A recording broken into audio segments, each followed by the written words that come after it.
यूं तो मैंने सरोकार के लिए सैकड़ों साक्षात्कार किए हैं, लेकिन आज हम आप लोगों को एक ऐसी शख्सियत से रूबरू कराने जा रहे हैं जिन्होंने कमोबेश देश के सभी प्रधानमंत्रियों को उनकी कारगुजारियों को लेकर खासा परेशान किया है और राष्ट्रहित में, जनहित में वे हमेशा तत्पर रहे हैं।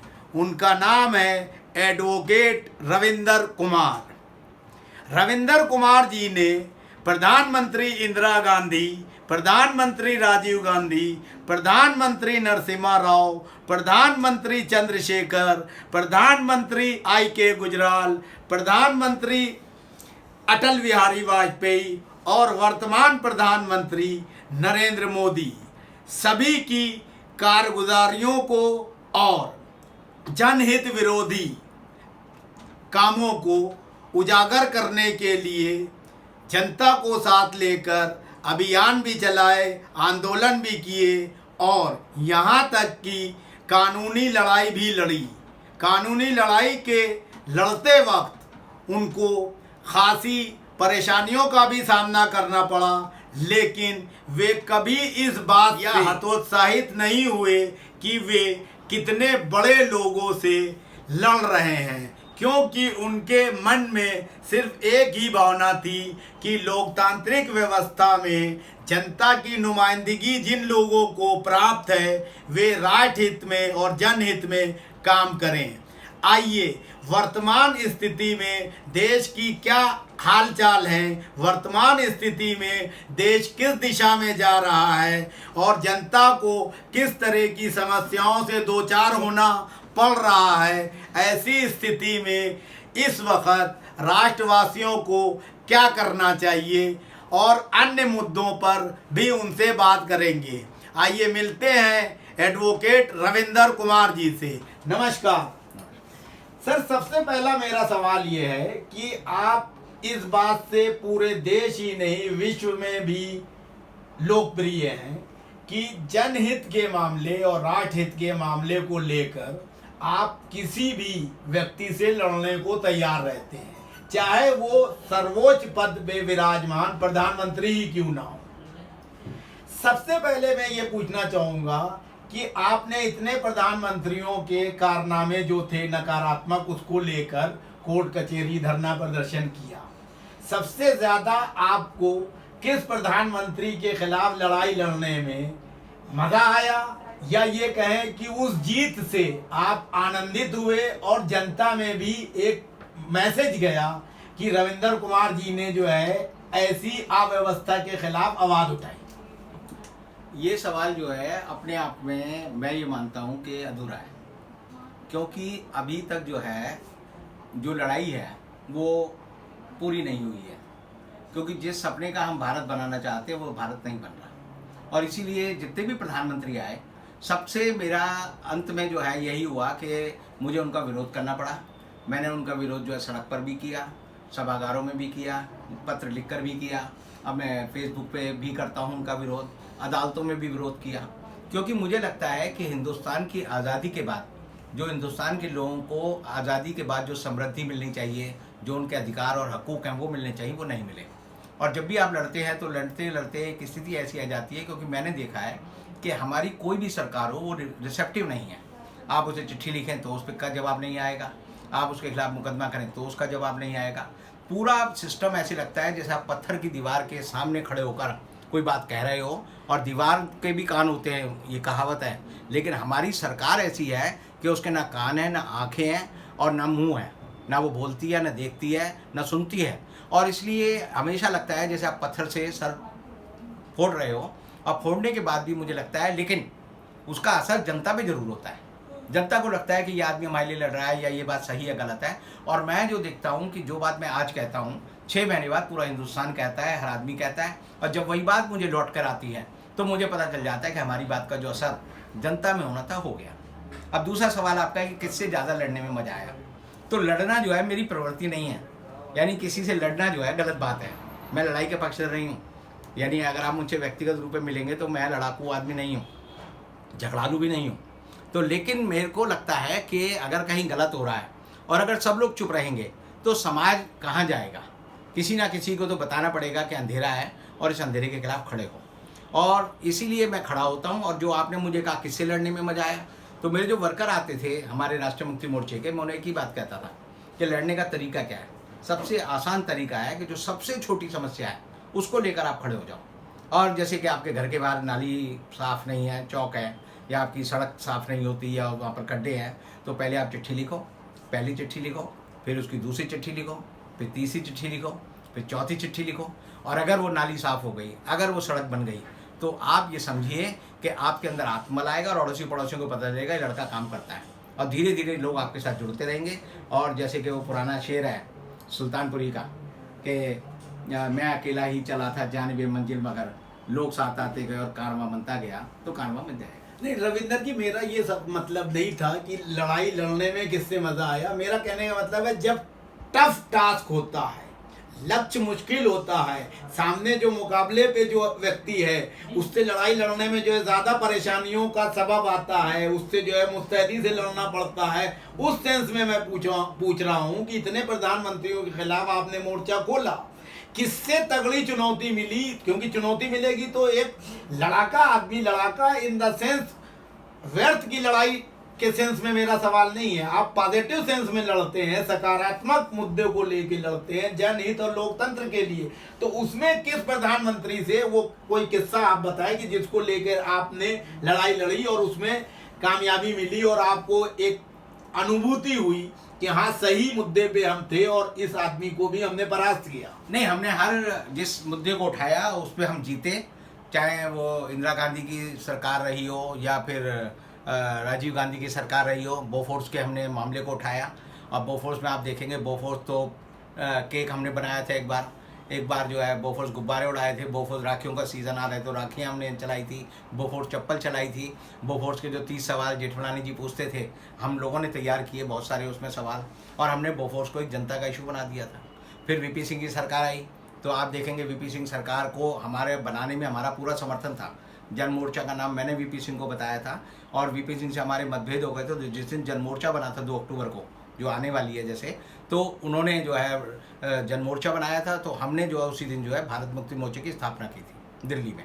और आप देखेंगे कि जब उन्होंने मंडल कमीशन लागू किया तो मंडल का पहला जो प्रेस कॉन्फ्रेंस थी वो मैंने की थी, अदरवाइज पूरे देश में सन्नाटा था।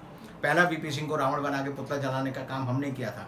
मंडल कमीशन के खिलाफ हमने जो उसकी इम्प्लीमेंटेशन थी उसके खिलाफ हमने एक सरकार के हाथ में मंडल है, हमारे हाथ कमंडल है करके जुलूस निकाला था, जिससे मंडल और कमंडल की फ्रेज निकली और बीजेपी ने राम मंदिर का मुद्दा उठाया था। और हमने पहली पिटीशन, रेड पिटीशन मंडल के खिलाफ जो है दिल्ली हाईकोर्ट में डाली थी, तो हमने उसके खिलाफ भी किया। चंद्रशेखर की सरकार थी, उसके खिलाफ भी हमने उसकी गलत नीतियों के खिलाफ प्रदर्शन किया।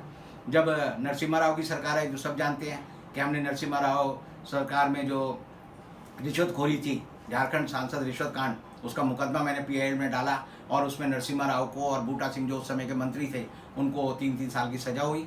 हमने जो है शिबू सोरेन के खिलाफ केस किया, शशिनाथ झा की मौत का, जिसमें कि शिबू सोरेन को जो है सज़ा हुई और बाद में वो ऊपर से छूटे।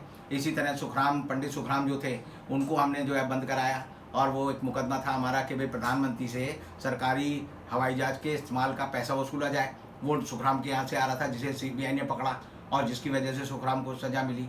उसके बाद जो है आप देखेंगे आई के गुजराल की सरकार थी तो हमने उसके खिलाफ आंदोलन किया। और आई के गुजराल से पहले जो है देवगौड़ा की सरकार थी, तो देवगौड़ा की सरकार इसलिए गई क्योंकि देवगौड़ा झारखंड मुक्ति मोर्चा सांसद रिश्वत कांड के एक गवाह को सीताराम केसी के कहने पर बरगला रहे थे और वो बरगला नहीं पाए। हमने उस गवाह को जो है अपने कब्जे में लिया और कोर्ट में उसका जब एफिडेविट दिया तो उस खुंदक में जो है देवगौड़ा की सरकार गई। फिर अटल बिहारी वाजपेयी की सरकार आई तो उसके खिलाफ हमने जो है पूरा अभियान चलाया और ये बताया कि सरकार जो है कैसे जो है देश को ख़त्म कर रही है। उसके बाद मनमोहन सिंह की सरकार आई, तब मैंने उसके खिलाफ चिट्ठियाँ भी लिखी और भी तरह से जो हम काम कर सकते थे करा हमने। और फिर उसके बाद अरविंद केजरीवाल की सरकार थी तो उससे जो पार्लियामेंट्री सेक्रेटरी बनाए थे हमने कहा ये अवैधानिक है, तो हमने वो मुकदमा लड़ा और उसको उन सबको हटवाया। इसी तरह हमने जो अब ये मोदी की सरकार है तो मोदी जी की सरकार का हमने पहले अध्ययन किया, देखा कि जब सरकार जन विरोधी कार्य करती है तब हम उसके खिलाफ आते हैं। पहले हमने सरकार को चिताया, उसके बाद हमें लगा कि ऐसा नहीं हो रहा, सरकार जो मनमानी पे उतरी हुई है, तो हमने कहा जनता की भागीदारी इसमें होनी चाहिए और हम उसी मुहिम में लगे। नहीं, आपने इतने बड़े शक्तिशाली नेताओं के खिलाफ जो है युद्ध छेड़ा, तो आपको कई बार जो है धमकियां भी मिलती होंगी और प्रलोभन भी मिलते होंगे, तो आप उनसे कैसे दो चार हुए और किस तरह से उनसे जो है आप निपटे? देखिए, वो गीता में कहा गया है, ना दैन्यम न पलायनम। ना तो मैं दीनता दिखाऊंगा कि मैं डर रहा हूँ, ना मैं पलायन करूंगा कि लड़ाई खत्म कर रहा हूँ। तो मैंने अपनी कोई भी लड़ाई आज तक बीच में नहीं छोड़ी। लड़ाई आखिरी हद तक मैं अंजाम तक ले आने की कोशिश करता हूँ, नंबर 1। और प्रलोभन बहुत बार आया। जब हमने जेएमएम ब्राइबरी केस डाला तो कम से कम 20 तरफ से लोगों ने मुझे दबाव डाला। और आपको बड़ी आश्चर्य की बात होगी कि हिंदुस्तान में आईबी जो लोगों की वो फाइल बना के रखती है, तो एक अरुण भगत थे हमारे दिल्ली के पुलिस कमिश्नर, बाद में वो सीबीआई के डायरेक्टर भी बने, आईबी के डायरेक्टर भी बने। तो उन्होंने एक दिन मुझे घर पे बुलाया, चुनाव हो रहे थे वहाँ पर उस समय जम्मू कश्मीर के, तो उन्होंने मुझे घर बुलाया कि आप मेरे घर आओ। तो मैं उनके घर गया, खान मार्केट। तो वहाँ उन्होंने मुझे कहा कि मैं जो है आईबी डायरेक्टर बन गया हूँ, तो मैं अपने दफ्तर की एनुअल रिपोर्ट चेक कर रहा था, सबसे मोटी फाइल तुम्हारी है। तो मुझे बोले तुम्हारी फाइल है। मैंने कहा जी उसमें कुछ गलत है। बोले गलत नहीं है, लेकिन आप ये समझो कि सरकार आप पे निगाह रखी हुई है। तो जब हमने जेएमएम ब्राइबरी केस डाला तो 16 सरकारी एजेंसियां थी जो कि हमारे पीछे रहती थी। और एक मज़ेदार वाक़या उसमें यह हुआ कि एक हमारे मित्र हैं जो प्रेस क्लब में भी मुझे मिलते हैं, तो एक दिन किसी ने मेरा परिचय कराया, जी जागरण में है। मैंने कहा जी नमस्ते। बोले जी मैं आपको तो जानता हूँ अच्छी तरह। मैंने क्या बात हुई? बोले मेरे पिताजी को आपने कई साल परेशान किया। मैंने आपके पिताजी को कैसे परेशान किया? तो उन्होंने कहा कि मेरे पिताजी जो आईबी में थे और उनकी ड्यूटी तुम्हारे ऊपर थी, और तुम जो थे जब जेएमएम ब्राइबरी केस चल रहा था तो तुम्हारी पीछे वो रहते थे, लेकिन ना तो तुम कार का इस्तेमाल करते थे ना कुछ। कभी तुम कार में घूमते थे, कभी 3 व्हीलर में घूमते थे, कभी बस में घूमते थे, कभी कहीं और चले आते थे। तो उनको सबसे बड़ी दिक्कत ये होती थी कि तुम्हारा पीछा कैसे किया जाए। तो एक तरह से सरकार जो है इस तरह की गतिविधियाँ करती रहती है। लेकिन चूंकि मेरा ये शौक जो है बचपन से ही है, बचपन से ही मैंने को लगा कि जब भी कोई गलत काम हो उसमें आपको इकट्ठा होके लड़ना चाहिए, लोगों को इकट्ठा करना चाहिए। और प्रलोभन आए, प्रलोभन देते हैं वो। प्रलोभन ऐसे मिलता था जैसे हमारा जो टाइपिस्ट था उसको आईबी वाला कहता था जी मुझे 700 रुपये मिलते हैं तुम्हारे मोर्चे की जानकारी के लिए, तो तुम जो प्रेस रिलीज आती है वो दे दिया करो। तो वो बेचारा दे देता था, उसको वो 700 रुपये हर महीने मिल जाते थे। तो 2-4 बार ये हुआ कि वो हमारा जो टाइपिस्ट था वो नहीं आया। टाइपिस्ट नहीं आया तो आईबी का जो आदमी था उसने कहा मैं ही टाइप कर देता हूँ। मैंने भाई टाइप कर दे। तो मैं इसमें एक किस्सा सुनाना चाहता हूँ कि जब कांग्रेस ओ और एस का बंटवारा हुआ 69 में, तो हमारे पीएन लेखी थे, प्राणनाथ लेखी, उन्होंने एक अजीब बात मुझे बता रखी थी। उन्होंने कहा कि जब दोनों पार्टियों में भेद हो गया तो इंदिरा गांधी की सरकार थी, तो इंदिरा गांधी ने आईबी के कुछ अफसरों को लगाया कि ये जो मुकदमा चल रहा है इलेक्शन कमीशन में, तो उसमें ये क्या जवाब दायर करेंगे उसको मालूम करा जाए। तो मालूम करने के लिए उस समय स्टेंसिल निकलते थे जी। तो स्टेंसिल निकलने के लिए आईबी का अफसर जो है वो ओ वालों के दफ्तर में जाके, कांग्रेस ओल्ड के दफ्तर में जाके उनके स्टेंसिल निकालता था, और स्टेंसिल निकल के फिर उनको निकालते थे। इस बीच वो क्या करता था, जो स्टेंसिल के अंदर जो कार्बन होता था वो एज इट इज लिखा हुआ आता था। हाँ, तो वो ले जाके सरकार को देता था और सरकार को पता चल जाता था कि ये क्या अपनी अपील दे रहे हैं, और इसीलिए उसका जो वकील था इंदिरा गांधी का वो उस तरह की चीज बना लेता था। बिल्कुल। तो ये बात हमें पता थी, लेकिन हमने उस आदमी से अपने दफ्तर में खूब टाइपिस्ट का काम कराया। क्योंकि मेरा मानना ये है कि खुल के अगर आप कोई भी काम करेंगे, यानी 3 काम जरूर होने चाहिए। देशद्रोही काम नहीं होना चाहिए, कोई काम कानून के खिलाफ नहीं होना चाहिए, और तीसरा कोई काम हिंसा का नहीं होना चाहिए। पीएन लेखी का मैंने भी इंटरव्यू किया, जी बहुत इंटरेस्टिंग आदमी थे। हाँ, नहीं मेरी जो तबीयत के लोग हैं कुछ जिनसे मुझे लगा कि मुझे इन जैसा बनना चाहिए, उनमें एक लेखी साहब थे, उनमें एक राम जेठमलानी थे, उनमें एक चंद्रशेखर जी थे। तो कुछ लोगों से मुझे बड़ा साहस मिला, बल मिला, और कुछ लोगों को मैंने देखा कि वो जो है अपने जीवन में कुछ है और बाहर कुछ है, अंदर कुछ है, तो उनसे मुझे कभी प्रेरणा नहीं मिली। अच्छा, आप जो है इतनी आगे बढ़ जाते हैं कई बार कि प्रधानमंत्री पद पे आसीन नरेंद्र मोदी जी के खिलाफ अभद्र भाषा का भी जो है फेसबुक पे जो इस्तेमाल हुआ है, ऐसा जो है देखा गया है। मैं आज तक कभी मैंने कोई माँ बहन की गाली किसी को नहीं दी। मैं कोई अभद्र भाषा इस्तेमाल नहीं करता। मतलब लैंग्वेज को लेके जी नहीं, वो एक शास्त्र सम्मत भाषा है, और मैं आपको सिद्ध कर सकता हूँ कि वो भारत की भाषा कौन सी है, वो हमने भी पढ़ी थी। मैं अपने मुंह से नहीं लेना चाहता। वो शब्द कोश में अगर मैं पढ़ा दूं तो उसका मतलब सीधा निकलता मूर्ख आदमी। अच्छा, तो मूर्ख आदमी कहना ज्यादा सही था। स्लैंग में प्रधानमंत्री के है। पद पे। देखिए ऐसा है, जब तक उस पे कोई मैं आपको सीधा खाना खिला दूं तो आप कहोगे क्या इंसिडेंट खाना खिला नहीं तो दिया, वो कहने का क्या बेस्वाद। मतलब, उससे बेस्वाद। स्वाद ना ना हाँ। वो इसलिए है कि अगर आप किसी आदमी को ऐसी बात कहें, जैसे आप हम यहाँ बैठे हैं तो कोई आपकी तरफ नहीं देखेगा। कब देखेगा? जब मैं ताली बजा दूंगा तो सबका ध्यान मेरी तरफ जाएगा। चौंकाने वाले शब्दों का इस्तेमाल मैं ही नहीं करता, मोदी जी भी करते हैं।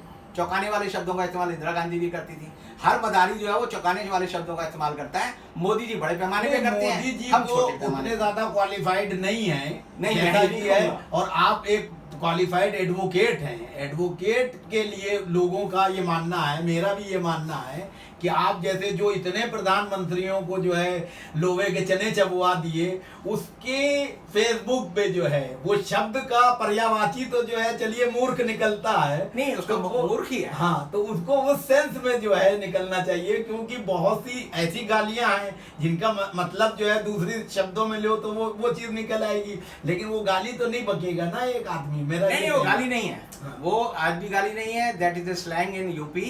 जी। उत्तर प्रदेश में आप चले जाएंगे तो सड़क पे चलता हुआ आदमी दूसरे आदमी को यही बोलता हुआ मिलेगा।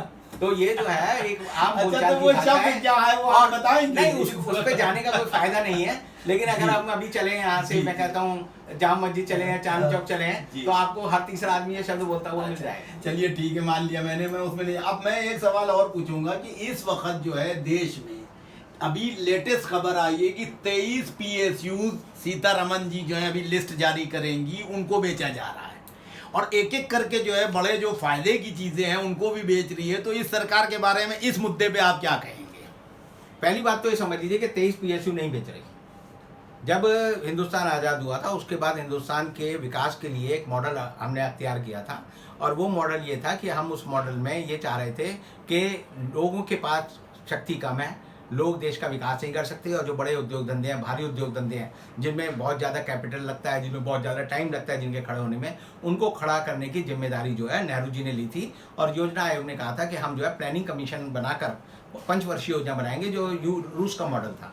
और पंचवर्षीय योजनाओं में बड़ी उन योजनाओं पे पैसा खर्च किया गया, चाहे वो बांध बनाने का हो, स्टील इंडस्ट्री को खड़ा करने का हो, सरकारी बहुत सारी एंटरप्राइजेस बनाई गई। तो आप देखेंगे कि मोदी जी के आने से पहले देश में 890 PSU भारतीय संसद के अधिनियम के तहत बनी, और उन्होंने जो है वो सारे काम किए। IDPL है जैसे, या जितनी भी है दवाइयाँ हैं, खाद है, जो है वो किया। अब मोदी सरकार जब आई तो इनके खाते में अगर आप देखोगे तो इन्होंने एक भी PSU नहीं बनाया। नहीं, 900 जो बता रहे हैं आप वो तो बनी, लेकिन मैं अभी लेटेस्ट खबर बता रहा हूँ कि 23 की लिस्ट और आ रही है, थोड़ी थोड़ी करके वो बेच रहे हैं। वही मैं बता रहा हूँ, वो लिस्ट भी गलत है, झूठी है जी।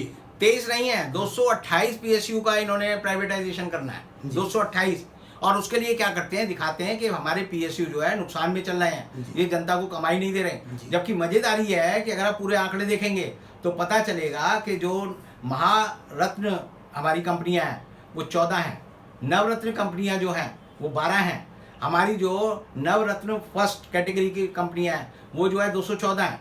ऐसे अब नवरत्न 2 में जाएंगे तो 84 कंपनियां हैं। वो सारी कंपनियां जो फायदे दे रही हैं, यानी आप समझते हैं कि इंडियन ऑयल नुकसान देगी, आप समझते हैं कि गेल जो है नुकसान देगा, सारी कंपनियां फायदे की हैं। सरकार जानबूझ के उन्हें दिखाना चाहती है कि कंपनियों का दिवाला निकल गया है, चाहे BSNL हो, MTNL हो, और ये दिखाकर जो है, जैसे एक पुरानी कहावत है कि अगर आप किसी कुत्ते को मारना चाहते हैं तो कुत्ते को ये कहोगे, मारने लगोगे, लोग आके कहेंगे शराज साहिल आप इसे क्यों मार रहे हो, ये कुत्ता है, आप जीव पे दया करो। तो आप क्या करोगे, आप रणनीति के तहत कहोगे इस कुत्ते ने कल मुझे काट लिया था, परसों उसको काट लिया था। तो एक पुरानी कहावत है कि give a dog bad name and hang him.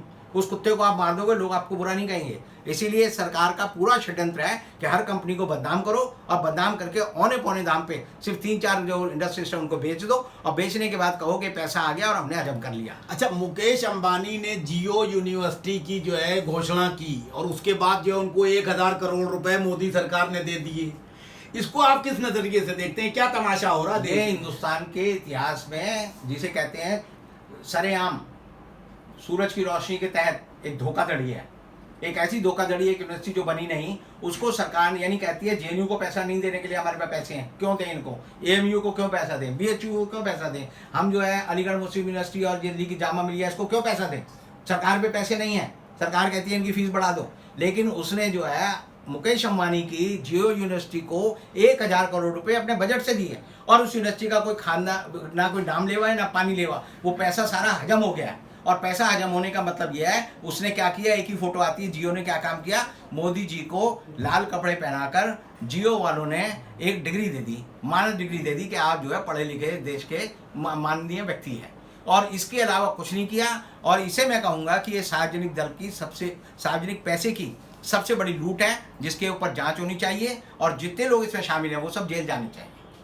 अच्छा, एक चीज़ बताइए कि जिस तरीके से CAA, NRP और NCR इस पे लेके आंदोलन हुए इस देश में, और अभी जो है कोरोना आ गया इसलिए जो है मजबूरी में वो सब हटा, इसको आप किस नज़रिए से देखते हैं? जिस तरह से हटवादिता दिखाते हैं अमित शाह साहब, और क्या लैंग्वेज रहती है उनकी एक संसद सदस्य के नाते, गृह मंत्री होने के नाते और पार्लियामेंट के भीतर, उसको किस नज़रिए से देखते हैं? आप कोई कानून लाते हैं उसे पालन करवाने का सरकार को पूरा हक है, ये हिंदुस्तान का संविधान, आइन जिसे कहते हैं वो देता है, लेकिन उसके लागू कराने का तरीका बड़ा सज्जनता का होना चाहिए। आपने अभी मुझे कहा ना जी आप ऐसा शब्द इस्तेमाल करते हैं, मैं तो शब्द इस्तेमाल करता हूँ, सरकार तो डंडा इस्तेमाल करती है, सरकार तो लोगों का सर फोड़ देती है, उनको जेल भेज देती है। अब आप CAA की बात कर रहे हैं या दूसरे की बात कर रहे हैं, पहला हिंदुस्तान का कानून है जिसमें एक शब्द लिखा गया है कि हम गैर मुस्लिमों को ही जो है हिंदुस्तान की नागरिकता देंगे। इसका मतलब आपने एक वर्ग को मान लिया है कि ये गैर मुस्लिम का मतलब जो मुस्लिम लोग हैं उनको हम किसी भी हालत में नहीं देंगे। दूसरा ये है कि जो उसका विरोध करेगा उसे राष्ट्र विरोधी मानेंगे। यानी आप अगर बहस करना चाहें तो सरकार संसद में कहती है बैठ जाओ, हमारे पास बहुमत है, हम आपको बहस नहीं करने देंगे।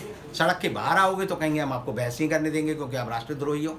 तो राष्ट्रद्रोही होना और भाजपा का सदस्य होना या RSS का मेंबर होना, अगर यही राष्ट्रीय समर्थक होने की अगर प्रणाली मान लेंगे तो मैं आपको याद दिलाना चाहूँगा कि जेफरसन ने कहा था कि आप सरकार का विरोध कर रहे हैं तो इसका मतलब ये नहीं है कि आप राष्ट्र का विरोध कर रहे हैं। सरकार एक अलग चीज़ है और राष्ट्र अलग चीज़ है। मैं राष्ट्र को प्रेम करता हूँ, इसका मतलब नहीं मैं सरकार को भी प्रेम करूँ।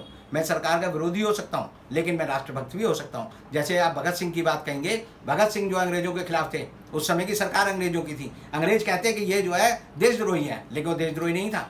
हम आज भी कहते हैं भगत सिंह, सुखदेव, राजगुरु ये देश के सबसे बड़े सपूत हैं, और वो सपूत हैं जिन्होंने उसकी सरकार का विरोध किया। तो आज की सरकार का अगर कोई विरोध कर रहा है तो आप कैसे कहेंगे कि देशद्रोही है? हम देश के साथ हैं, देश के नागरिक हैं, देश हमारा है, हमें यहीं जीना है, यहीं मरना है, यहीं पैदा होना है, यहीं हमें खाना है, यहीं पीना है, यहाँ की हवा में सांस लेना है, यहाँ का पानी पीना है, यहाँ की रोटी खानी है। तो हम कैसे देशद्रोही हो सकते हैं? देशद्रोही वो आदमी होता है जो बाहर से आकर आप पर हमला करे, आपको लूटे। जैसे कि आप देखेंगे कि नीरव मोदी है, उसने आपको लूटा और बाहर भाग गया। मेहुल चोकसी, उसे आपको लूटा, भाग गया। संदेशरा, उसे आपको लूटा, बाहर भाग गया। जो लोग बाहर भाग गए हैं उनको आप कह सकते हो देशद्रोही हैं, लेकिन ये सरकार जो है उनके प्रति उसका जो है लगाव है। और बाकी यहाँ के लोगों को किसको ये देशद्रोही मानती है? यहाँ के स्टूडेंट को देशद्रोही मानती है, यहाँ के किसान को देशद्रोही मानती है, यहाँ के रिक्शा चलाने वाले को देशद्रोही मानती है, क्योंकि सरकार कहती है जो आवाज़ उठाता है वो देशद्रोही है। जैसे आपने देखा हो यूपी सरकार का सीधा साधा नियम है, जो सरकार के खिलाफ बोलेगा उसे हम जेल में ठोक देंगे।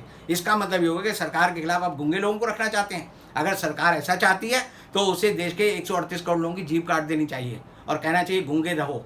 तो ऐसे में मुझे दुष्यंत का एक शेर याद आता है कि गूंगे निकल पड़े हैं जुबान की तलाश में, सरकार के खिलाफ साजिश तो देखिए।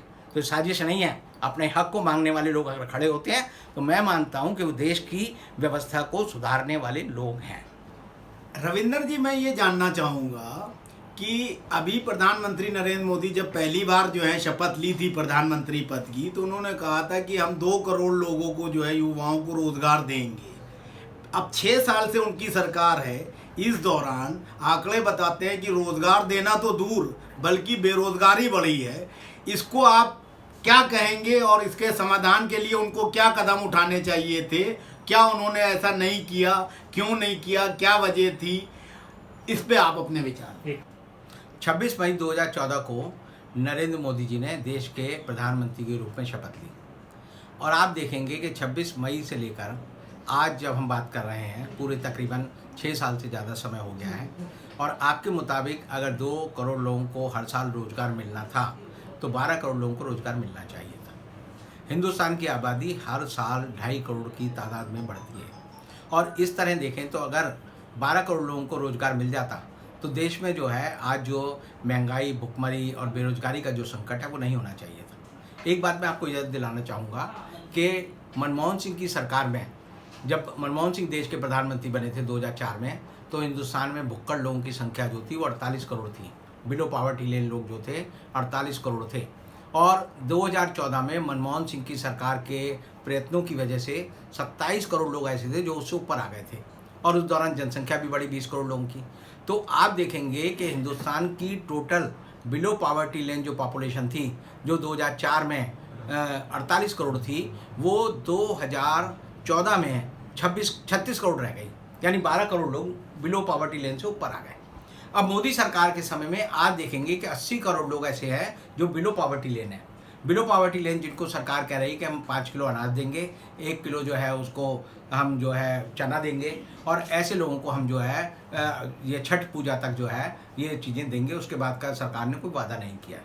अब इन सब बातों को अगर हम ध्यान में रखें तो आप पाएंगे कि ये आंकड़े कह रहे हैं कि जब मोदी जी ने लॉकडाउन किया 24 मार्च को, तो उसके बाद से देश में 12 करोड़ लोग ऐसे हैं जिनके धंधे छूट गए, जिनके काम धंधे बंद हो गए, और उनमें से 4 करोड़ लोग अपने अपने राज्यों में वापस चले गए। अब इस हिसाब से अगर देखें तो जो लोग हिंदुस्तान के श्रमजीवी हैं, जो मेहनत करने वाले हैं, जो मध्यम वर्ग के लोग हैं, उनके पास आज के समय में जो है आय का कोई साधन नहीं है। उनके बैंक लोन बढ़ते जा रहे हैं, और आप इसीलिए देखेंगे कि रोज़ जो है खबर आती है कि अमुक जगह अमुक लोगों ने आत्महत्या कर ली। माँ बच्चों को जो है ज़बरदस्ती नदी में धकेल कर खुद आत्महत्या कर रही है। कहीं लोग जो है पंखे से लटक कर अपना आत्महत्या कर रहे हैं। रोज़ तकरीबन 400 लोग आत्महत्या कर रहे हैं देश में, और 400 लोगों का ये नज़रिया जो है, ये जो आंकड़ा है, ये बहुत डरावने वाला है, क्योंकि बहुत सारे ऐसे लोग हैं जो डर के मारे आत्महत्या भी नहीं कर पा रहे, तो वो जो है भूखे मर रहे हैं, और उनकी हालत जो है बद से बदतर हो गई है। ऐसी ऐसी फ़ोटो आती हैं अखबार में और जगह, अखबार तो खैर नहीं देता, सोशल मीडिया में आती है कि आप देखेंगे जैसे ये बच्चा है, ये बच्चा जो है क्या कर रहा है, ये बच्चा लोगों ने जो कुछ प्रसाद चढ़ाया है उसमें अपने खाने की चीज़ ढूंढ रहा है। तो ये जो खाने की चीज़ ढूंढने वाला बच्चा है, ये देश का भविष्य है, और अगर हम देश के भविष्य को खाना नहीं खिला रहे, देश के भविष्य को ऐसा भूखा रख रहे हैं, तो आप समझिए कि आने वाले समय में हम दुनिया में ये चेहरा या सर उठाकर नहीं कह सकते गर्व से कि हम एक विकासशील देश हैं।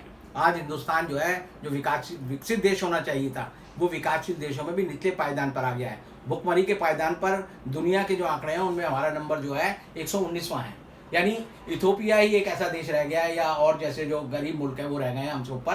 नहीं तो बांग्लादेश हमसे आ गया है, नेपाल हमसे आ गया है, पाकिस्तान हमसे आ गया है। हिंदुस्तान के चारों ओर जो देश हैं, जिसे हम भारतीय प्रायद्वीप कहते हैं, हर देश हिंदुस्तान से आगे है, और हिंदुस्तान का गरीब उनसे पीछे है। अच्छा, प्रधानमंत्री नरेंद्र मोदी और उनकी सरकार जिस तरह से सख्त रवैया पाकिस्तान को लेकर अपनाते हैं, वैसा रवैया चीन और नेपाल के दुस्साहस करने के बाद भी नहीं अपनाते। इस पर आप क्या कहेंगे? हमारी जो सरकार है उसकी जो राजनीति है आज की सरकार की, वो पाकिस्तान सेंट्रिक है। यानी हमारी सारी जो देश की समस्याएं हैं वो 3 चीज़ों पर है। एक तो हिंदुत्व पर है, एक मुसलमानों पर है, एक पाकिस्तान पे है। तो ये 3 मूल मंत्र है, तिपाही है, जिस पे पूरी भारतीय जनता पार्टी की पूरी विचारधारा खड़ी हुई है। अब पाकिस्तान को लेकर जैसे आपने कहा अभी, तो चीन के साथ आपने जो बात की, या अभी हम देखते हैं कि नेपाल से भी हमारा झगड़ा चल रहा है, तो एक जियो पॉलिटिक्स होती है। इतिहास में और राजनीति में कहा जाता है जियो पॉलिटिक्स। जियो पॉलिटिक्स का मतलब है कि आप अपने आसपास की राजनीति कैसे करते हैं। हिंदुस्तान में हिंदुस्तान की सरकार ने एक सार्क नाम का संगठन बनाया था, और सार्क में जो थे हिंदुस्तान के सारों 7 देश थे। उसमें पाकिस्तान था, उसमें जो है बांग्लादेश था, उसमें नेपाल था, उसमें भूटान था, उसमें श्रीलंका था, उसमें मालदीव था, उसमें म्यांमार या उसको कह लें वो रंगून था। अब उस हालत में क्या हुआ कि जब मोदी सरकार 2014 में आई, तो हमारी विदेश मंत्री थी सुषमा स्वराज, उन्होंने कहा कि उस समय का जो सार्क का सम्मेलन था वो पाकिस्तान में होना था। हमारी सरकार ने कहा इस्लामाबाद हम नहीं जाएंगे, क्योंकि पाकिस्तान जो है अपनी आतंकवादी गतिविधि नहीं छोड़ रहा। तो जब हम उस सार्क सम्मेलन में नहीं गए, तो उस सम्मेलन के बाद जो है दूसरा सम्मेलन कहाँ होगा, तो सार्क का जो सचिवालय था वो दूसरे देश में शिफ्ट हो जाना था। जब वो सम्मेलन नहीं हुआ तो वो अगला सम्मेलन होना था नेपाल में, वो भी नहीं हुआ, और सार्क जो है रिडेंडेंट हो गया, खत्म हो गया। अब मोदी जी जो जियो पॉलिटिक्स करते हैं, वो मैं हमेशा कहता हूँ वो JIO जियो पॉलिटिक्स करते हैं। वो अंबानी के पॉलिटिक्स होती है, अंबानी का जो मोबाइल है उसकी पॉलिटिक्स होती है। उनकी हर गतिविधि जो है इस बात से होती है कि मैं कैसे अंबानी को आगे बढ़ाऊँ। आज अंबानी हिंदुस्तान का नंबर 1 हो गया है, तो इसीलिए हो गया है कि उसे मोदी जी का समर्थन मिला है। जब ये चीन ने हमारी ज़मीन पर कब्जा कर लिया है, चीन हमारी सीमाओं पर अंदर घुसाया है, और हम देखते हैं पेनांग में वो आगे आ गया है, गबलान घाटी में आगे आ गया है, और जगह आगे आ गया है, तो हमारी सरकार ने क्या फैसला किया कि हमारे जो MTNL और BSNL है वो जो है 4G टेक्नोलॉजी चीन से नहीं लेगा। लेकिन कौन लेगा? वो चीन से जो टेक्नोलॉजी लेने का अधिकार है वो सिर्फ जियो को है। जियो जो है चीन के कंधे पर रखकर हिंदुस्तान में अपना बिजनेस कर रहा है, लेकिन बाकियों को बंद कर दिया।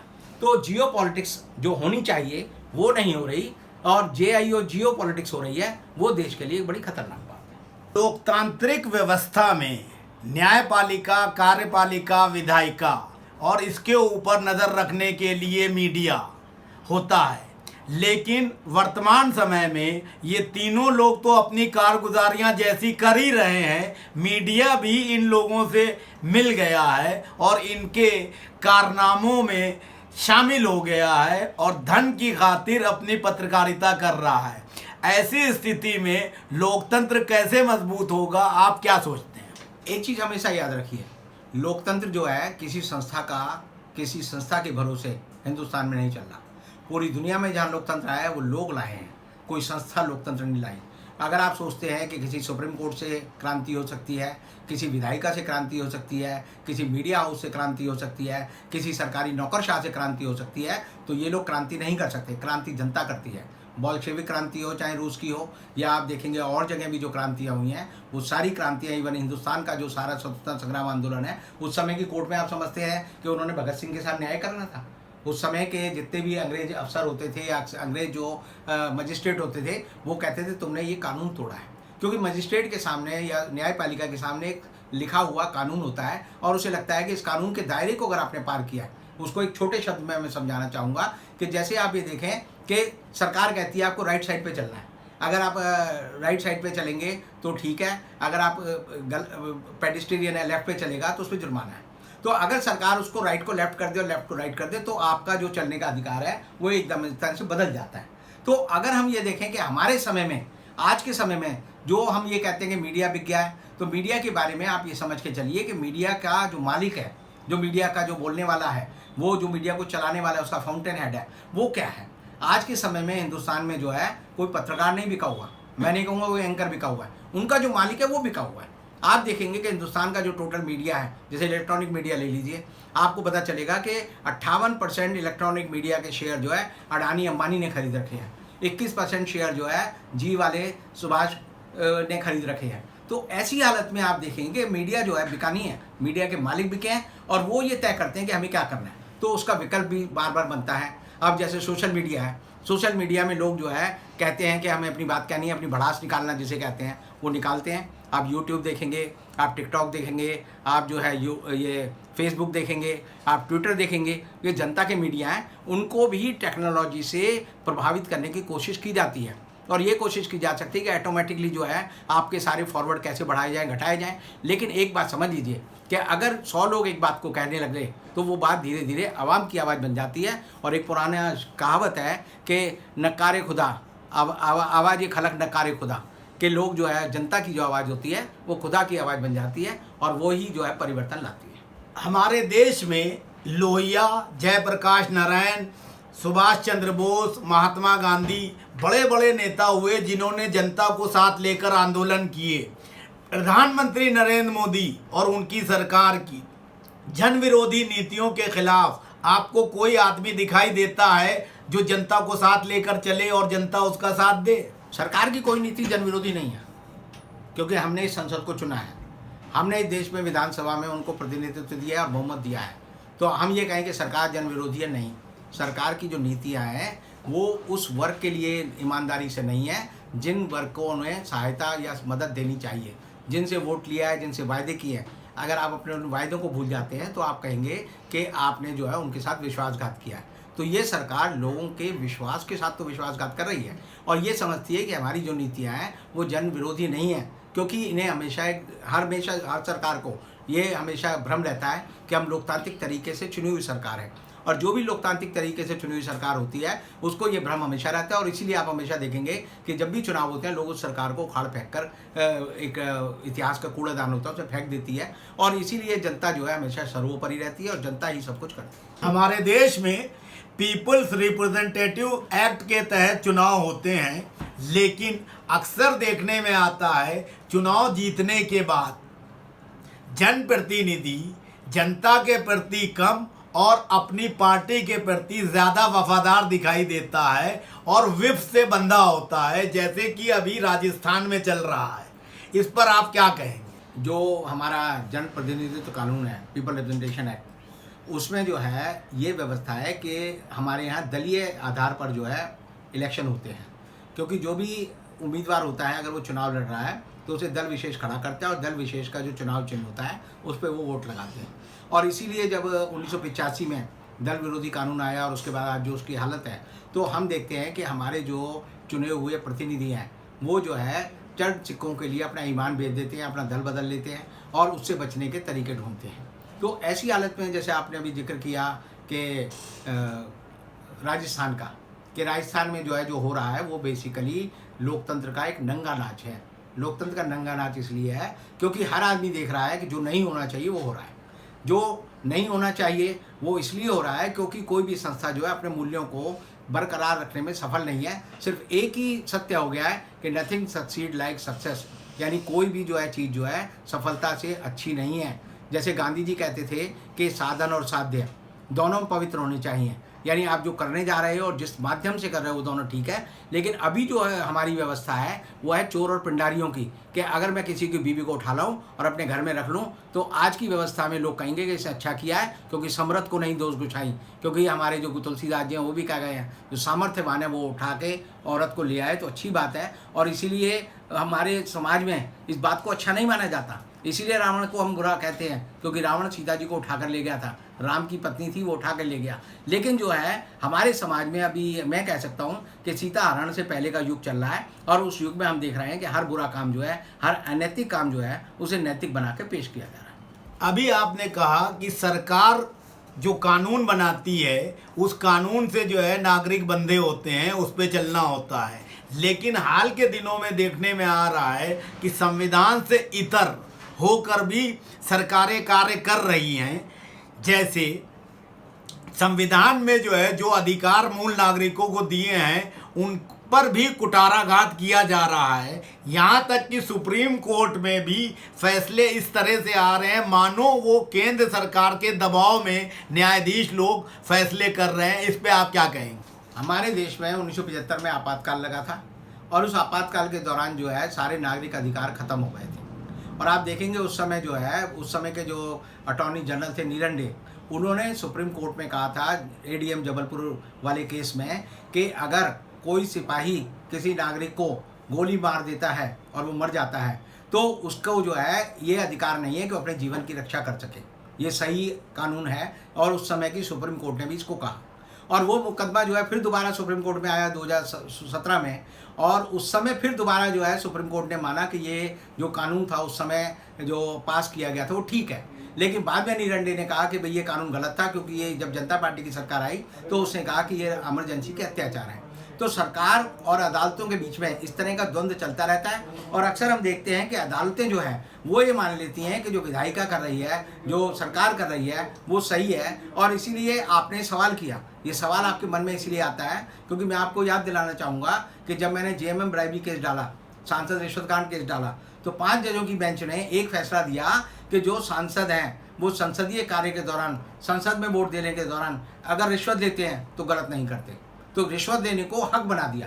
और तब एक हमारे एक दोस्त है अडम गौडवी साहब, अब नहीं रहे, उन्होंने तब एक शेर लिखा था कि रिश्वत को हक समझ के जहाँ ले रहे हों लोग, कोई और मुल्क हो तो उसकी मिसाल दो। तो इस तरह का जो फैसला है हमारी कोर्टों ने किया है और बहुत बार गलत फैसले करती हैं, इतिहास उन्हें सुधारता है, उनकी जब मूल्यांकन करता है तब पता चलता है कि वो फैसले गलत हैं। जैसे रंजन गोगोई साहब ने राम जन्मभूमि और बाबरी मस्जिद के ऊपर जो फैसला किया, उसमें उन्होंने चारों चीज़ मान ली। ये मान ली कि वहाँ पर जो है रामलला की मूर्ति रखी गई थी, वहाँ ये मान लिया कि वहाँ पर जो है मस्जिद थी, वहाँ उन्होंने मान लिया कि मस्जिद को गिराया गया। उन्होंने सारी चीज़ें मान ली और उसके बाद उन्होंने फैसला दे दिया कि जन भावनाओं का ध्यान रखना है। अगर न्यायाधीश जन भावनाओं का ध्यान रखेंगे तो इसका मतलब ये है वो कानून की भावना का ध्यान नहीं रख रहे, और ऐसी हालत में जो है स्थिति जो है बड़ी विचित्र हो जाती है। और इसी को हम कहते हैं ये ऐतिहासिक भूलें होती हैं जो वक्त अपने समय के साथ सुधारता है। जिस तरीके से सर्वोच्च न्यायालय के मुख्य न्यायाधीश रंजन गोगोई साहब ने राम जन्मभूमि बाबरी मस्जिद का मामला निपटाया, उससे तो लगता ये है कि वो न्याय करने के बजाय पंचायत कर रहे थे, क्योंकि उन्होंने तो एक तरीके से मुसलमानों को भी 5 एकड़ ज़मीन दी कि यहाँ मस्जिद बना लो। आप जो है क्या ये महसूस करते हैं या आपका क्या विचार है इस पे कि जब सुप्रीम कोर्ट के मुख्य न्यायाधीश इस तरह के फैसले करेंगे तो हाई कोर्ट और लोअर कोर्ट में भी इसका असर पड़ेगा और वहाँ के जजेस भी इस तरह की न्याय व्यवस्था में यकीन करके आगे फैसले देंगे? न्याय करने का जो सिद्धांत है वो बड़े लिखे गए हैं। इन सारी कानून की किताबों में आप पाएंगे कि हर सिद्धांत है कि न्याय जो है तुरंत होना चाहिए, न्याय जो है जल्दी होना चाहिए, न्याय जो है सुलभ होना चाहिए। न्याय की मूर्ति जो है उसकी आंखें अंधी हैं लेकिन उसके हाथ में तराजू है, वो दोनों पक्ष विपक्ष को देखेगी। लेकिन आज की हमारी जो व्यवस्था है, मैं हमेशा कहता हूँ कि आज की अदालतें जो भी मुकदमे में आते हैं उनके ड्रेस और एड्रेस से हमेशा प्रभावित होती हैं।